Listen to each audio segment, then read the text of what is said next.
ఇక ఫ్రెండ్షిప్ అనుకో, అరే భయ్ అది రా భయ్ ఇది రా భయ్ అంటాడు. ఆ 2 రోజుల్లో దోశ ఇస్తే మంచివాడు, దోశ వేయకపోతే వెళ్ళిపోతాడు అంతే. ఓకే ఓకే వాడు మాటలు కూడా ఆడాడు, ఆ దోశ తీసుకున్నాక మళ్ళీ రిటర్న్ కూడా రాడాడు. అట్లా అట్లా వచ్చిన వాళ్ళు ఉన్నారు కొందరు, మొత్తం అని చెప్తలేను నేను.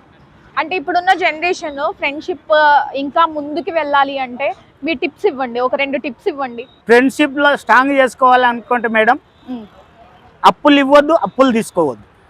ఓకే మెయిన్ అప్పులు ఇవ్వద్దు, అప్పులు తీసుకోవద్దు. అందరు కలిసిమెలిసి ఉండాలి అంటే అప్పులు ఇవ్వరాదు, అప్పులు తీసుకోరాదు. ఫ్రెండ్షిప్ లా ఇంకా బెక్కైన షేర్ చేసుకొని ఉండి, కానీ అప్పులు మాత్రం ఇవ్వద్దు, అప్పు తీసుకోవద్దు.